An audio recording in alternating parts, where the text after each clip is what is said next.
pregunta de los apóstoles y la que naturalmente nos sale a nosotros, o nos debería de salir, y cuando si tenemos mirada de fe cada vez que nos dan una mala noticia de otra guerra, ¿no? O algo así, ¿no? O se ha aprobado la nueva ley inmoral, sin decir cosas concretas, que estamos en YouTube, la nueva ley inmoral en no sé dónde, ¿no? Pues lo que nos sale es, Señor, ¿cuándo va a llegar el reino de Dios?, ¿no?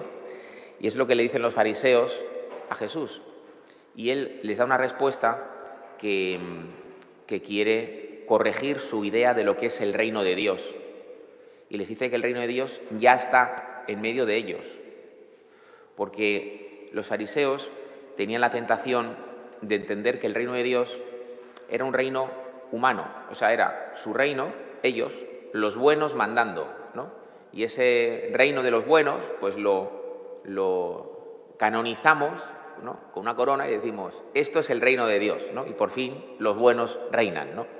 Y los pobres judíos pues estaban diciendo, ¿cuándo llegará el día del reino de Dios?, ¿no? Aquí todo el día aplastados por imperios que nos oprimen, ¿no? ¿Cuándo llegará el reino de Dios? Es cuando mandaremos nosotros y Dios dirá, este es mi reino, el de estos, ¿no?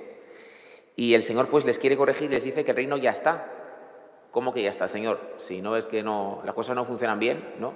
No solo es que manden los malos, que eso ya no nos gusta, sino que hacen cosas malas, que es objetivamente malo, ¿no? El reino de Dios todavía no está, Señor, ¿no? Si el Señor dijo que su reino estaba aquí, ¿no?, en esta época, también está en la nuestra. Y uno dice, Señor, ¿pero dónde está? Si aquí no debemos reinar, ¿no? El reino de Dios, hay veces que se dice, y es verdad, aunque igual es una verdad un poco incompleta o que no nos ayuda a entenderlo del todo, se dice, el reino es la persona misma de Jesús. Es verdad, pero entonces diríamos persona de Jesús, no diríamos reino de Dios. Es la persona de Jesús en cuanto que está actuando para construir su reino, ¿no? Mirad, me parece un buen ejemplo la primera carta, o sea, la carta que hemos leído en la primera lectura de San Pablo a Filemón. Es una carta sobre la que a veces se dicen muchas tonterías, ¿vale? Es una carta en la que San Pablo le devuelve a un amo a su esclavo que se ha escapado, ¿no? Y en ningún momento San Pablo le dice a Filemón algo así como la esclavitud es injusta, es una estructura de pecado, hay que acabar con ella, algo así, ¿no?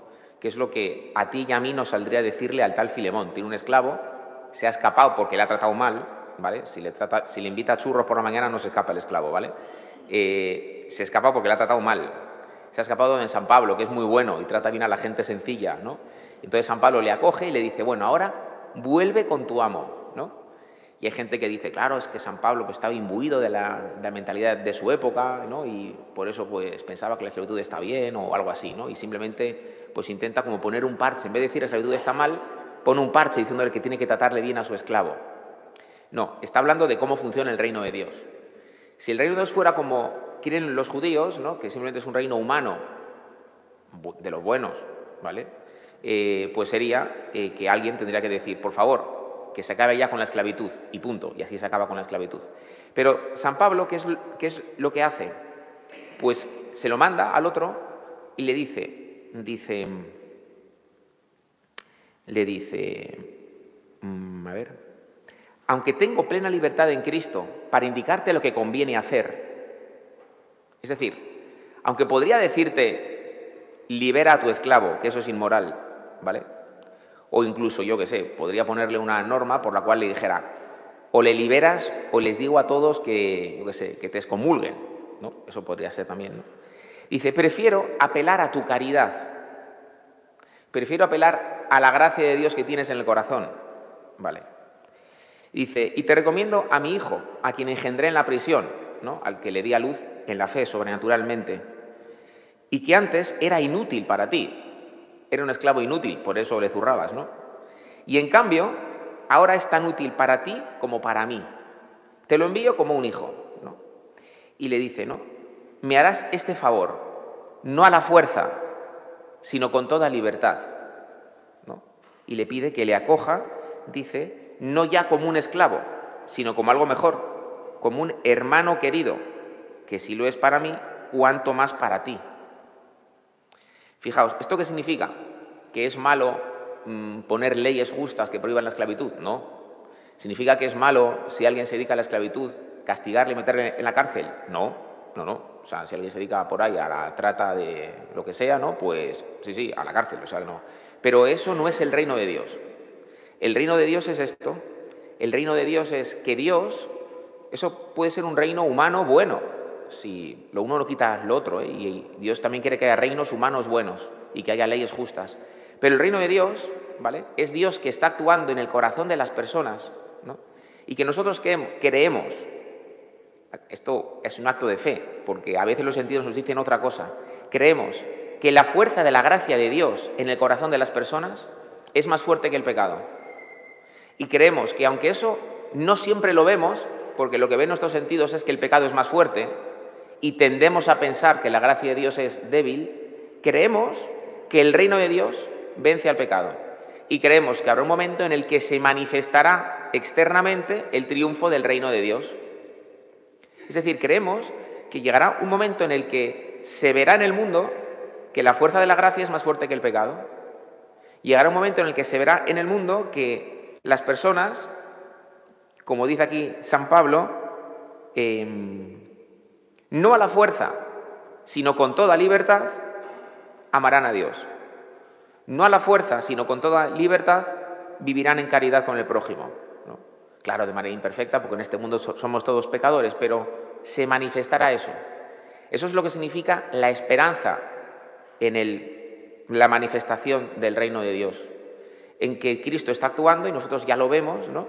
Y creemos que llegará un momento en el que ese modo de actuar de Dios triunfará. ¿Y qué significa colaborar con el reino de Dios? Bueno, colaborar con el reino de Dios significa colaborar con esta obra, con la obra de la gracia en las almas. Eso es colaborar con el triunfo del reino de Dios en el mundo, colaborar con esto, ¿no? Claro que la tentación del ser humano, incluso del cristiano, es que le parece que eso es como débil, como que eso no va a acabar triunfando, ¿sabes? O ponemos algo más, ¿no? Y no está mal que pongamos algo más, no está mal que pongamos leyes humanas, eso está bien. Pero lo fundamental del cristiano es la esperanza en que esto va a acabar funcionando. Es más, que lo que va a funcionar es esto. Cuando vemos que las leyes humanas, ¿no?, que son legítimas, y que el uso justo de la fuerza es legítimo el uso justo de la fuerza, es legítimo el ladrón a la cárcel, eso es justo, ¿eh? Pero ahí fuera vemos que cada vez las leyes son más injustas, que cada vez las leyes son menos efectivas, que cada vez logran menos las leyes transformar el corazón humano, que para eso están las leyes, para disuadir, ¿no?, a que hagamos el mal. Vemos que eso cada vez es menos efectivo. ¿Y dónde ponemos más nuestra esperanza? En esto. Ponemos cada vez más nuestra esperanza en que lo que al final va a transformar la humanidad es esto, ¿no? No son otras cosas legítimas, que son legítimas, ¿eh? Leyes, ejércitos, soldados, cárceles, eso es legítimo, pero lo que va a transformar el mundo es esto, ¿no? Es que el Señor, con su gracia, hará que los hombres con libertad quieran amar a Dios, que los hombres con libertad queramos amarnos entre nosotros, ¿no? Pues esto es lo que el Señor nos quiere hacer esperar, ¿no? Y el Señor quiere recoger esta pregunta, ¿cuándo va a llegar el reino de Dios? Este anhelo que todos tenemos de justicia verdadera en el mundo, ¿no?, de que dejemos de hacernos daño, ¿no? Y este anhelo lo quieren recoger y lo quieren encaminar a la esperanza de su reino. No quiere que tengamos falsas esperanzas, es decir, que cojamos esperanzas humanas y las transformemos en que eso es la esperanza que quiere darnos Dios. No, no. La esperanza en su reino. Confiamos en que lo que va a arreglar el mundo no son pues las leyes, los pactos internacionales, ¿no?, sino que va a arreglar el mundo es el triunfo de la gracia de Dios en el corazón de los hombres. Y por eso, aunque el cristiano está bien que se comprometa en causas humanas, porque son buenas, igual que está bien casarse o estudiar una carrera, sobre todo, donde pone su esperanza y donde pone su deseo de colaborar, es el deseo de colaborar con la gracia de Dios en los corazones, el deseo de colaborar en el triunfo del reino de Dios, ¿no? Pues pidámosle al Señor que, aunque por supuesto que estamos llamados, ¿no?, a colaborar pues con la ciudad terrena y a trabajar, y uno es médico y otro es maestro y otro es abogado y otro no sé qué, ¿no?, y otro pues no sé, ¿no?, trabaja en donde quieras, ¿no?, pero vamos a pedirle que nuestra principal esperanza y nuestro principal anhelo sea colaborar con su reino, es decir, con Él que está trabajando en los corazones, Él que está trabajando para que triunfe la caridad en el mundo. Pues le pedimos al Señor que centre nuestra esperanza en aquello que Él nos quiere dar, que centre nuestra esperanza en su actuación y no tanto en la actuación humana, y que no nos desviemos con falsas esperanzas que a veces el diablo nos pone para despistarnos, ¿no? Sino que pongamos toda nuestra esperanza en el triunfo del reino de Dios.